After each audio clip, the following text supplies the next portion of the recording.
recently made my first ever handmade sketchbook, complete with a white canvas cover so that I can paint on it and customize it however I please.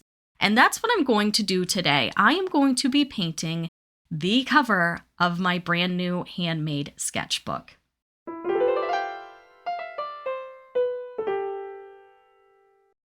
Hi, Shanna Rowe Jackson here from Caution Artist at Play. I recently made this fun little sketchbook, and I am going to paint the cover today. If you've been watching my channel for a while, then you know that I love to customize my sketchbook covers. You've seen me customize the past two sketchbooks that I have worked on.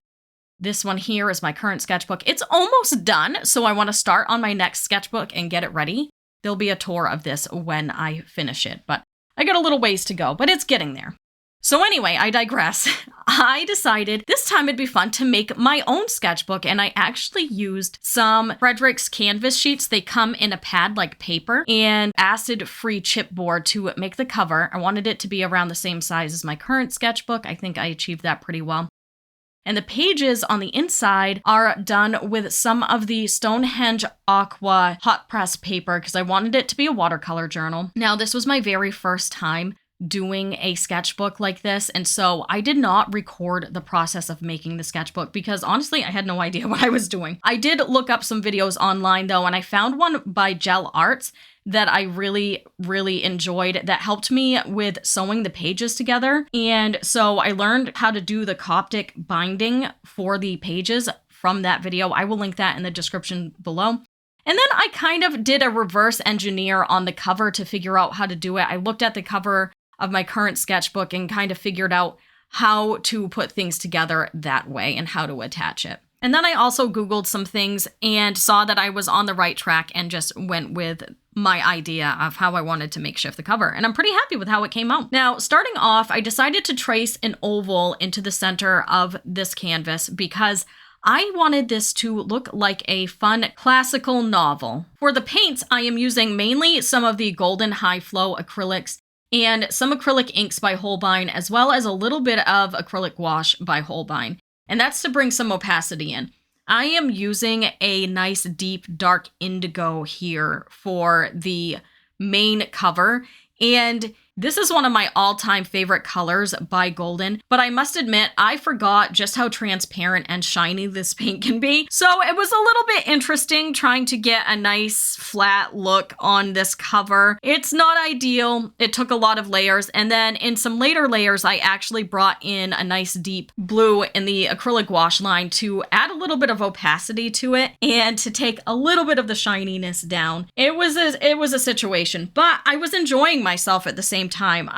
Once I started laying on the paint, I knew that I was going to have to layer, and I just settled into it and went with it. The acrylic wash isn't quite as dark as this color is once this color is fully layered up. So that's why I didn't do the full cover in the acrylic wash, but it definitely helped to mix it with my high flow acrylics to punch up the opacity a little bit. And then I am coming in with some of the Golden High Flow in the raw umber color, and I am mixing in some titanium white to get my different value ranges. This is one of my favorite ways to create blacks and grays. I love a nice umber alongside a nice indigo or even a phthalo blue. It makes a nice rich black, and it's not so flat. But like I mentioned before, I wanted this to look like a classic novel, and so I had a vision of creating a black and white painting on this cover. And the painting that I am doing is a scene you have seen from me before. I have painted the scene in watercolors, and I have also drawn it in graphite. And in fact, I'm actually using my own graphite drawing as my reference for this because I didn't feel like digging through all my file folders on my computer to find the original reference photo. So this is a painting of one of my drawings done from one of my own photographs.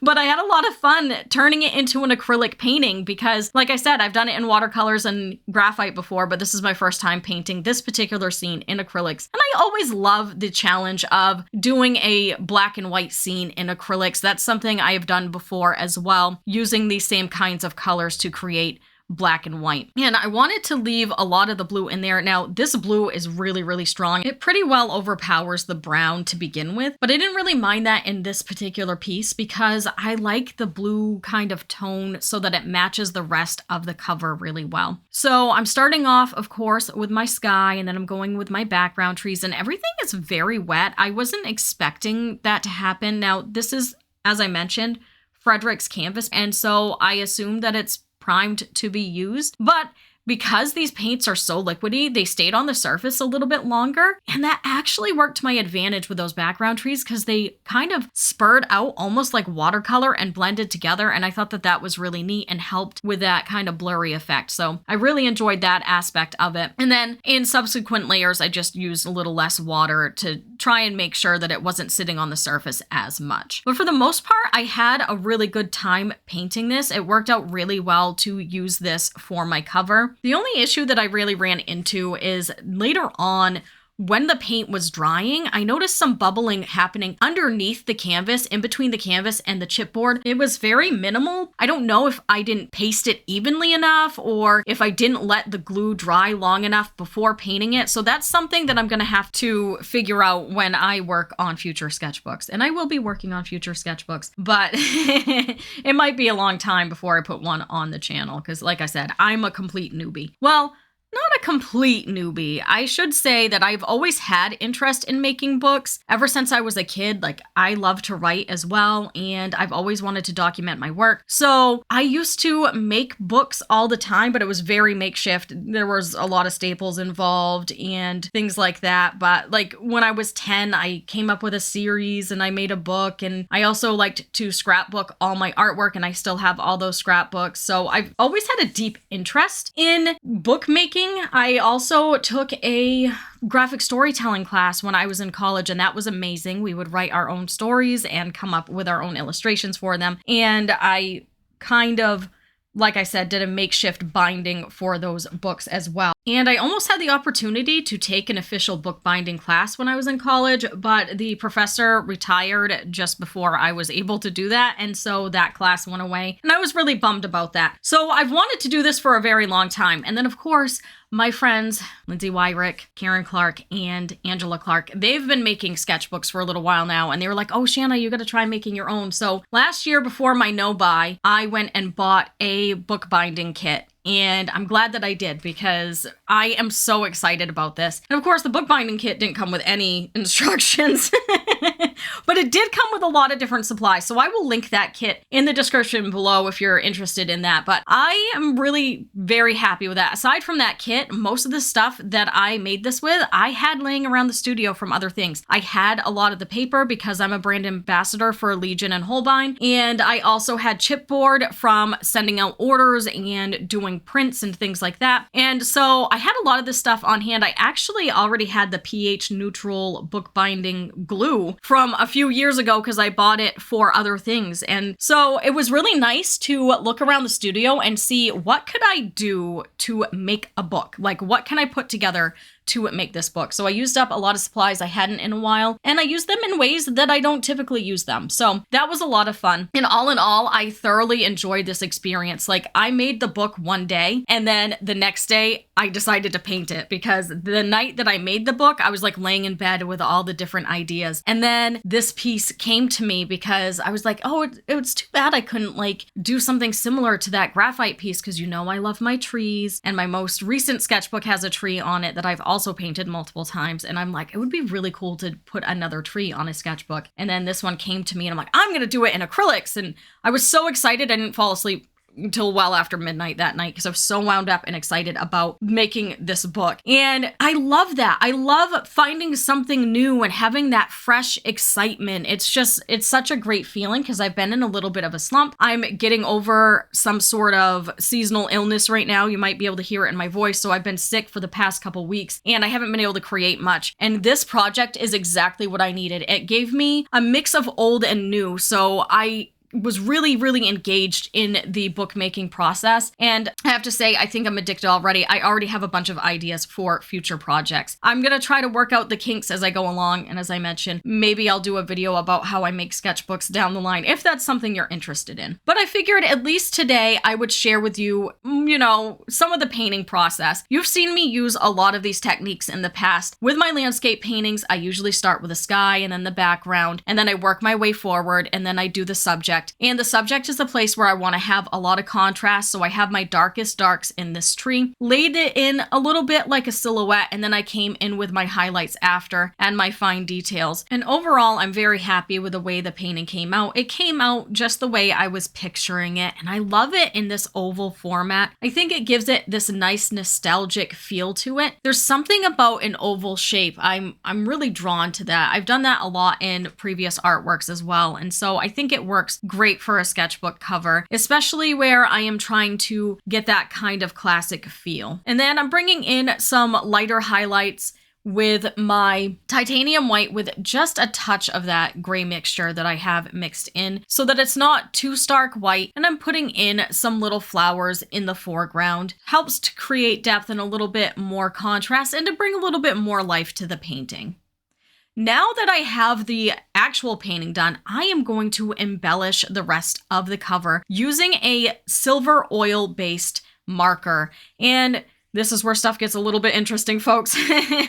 As you can see, I've actually already framed out my oval-shaped tree painting with that marker. I did that off screen because it was a little bit blurry. It wasn't showing up very well. My camera didn't want to focus. And then I'm coming in with these little stencils that I got.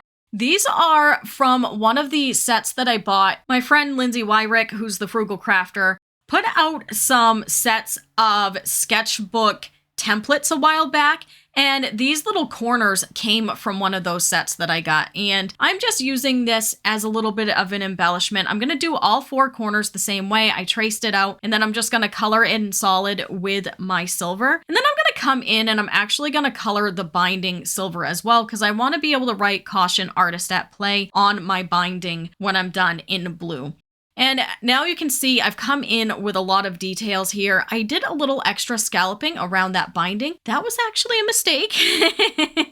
My silver pen exploded, and so I needed to put some detail in so I could cover that blemish, and then I also put some on the bottom to help it match. It was a whole thing, but I think it looks all right. It's not exactly how I would have liked it. I also kind of leaked out some ink from my pen onto my mat so that I could use my brush to paint things on and make it a little bit more easy, to get that binding done. Let me tell you, one of the most unique things about this is having to film it when it's 3D. And I'm telling you right now, this is one of those cases where acrylic cannot dry fast enough. When you are working on a 3-dimensional object, there's no amount of quick dry time for acrylic paints. That was an ordeal. So that's why also you're seeing some of the detail wasn't filmed and things like that, because it was difficult for me to maneuver. It was a fun challenge though, and I had a great time. So this is what it looks like. It's still a little bit tacky here, but I am going to come in with a protective spray to try and even out some of those brush strokes a little bit more. And I did order a protective cover for it. That's kind of why I'm on a low buy instead of a no buy. Sometimes I'm going to need things to supplement. But look at it. Look at this book. I made this book. It's a book. It's a whole ass book. I sewed it, I glued it, I painted it, I made it, and it's mine, and I am so excited about this. I can't even describe how excited I am, and I already have a bunch of ideas for more, so I will definitely do more in the future. The paint job, I wish I had used a different blue paint that wasn't so shiny. Again, this is still a little bit tacky here, but overall, it is such a great experience, and I can't wait to do more, and I can't wait to learn more and improve as I go on. So let me know what you think. I will see you next time. You have a fantastic day. Bye.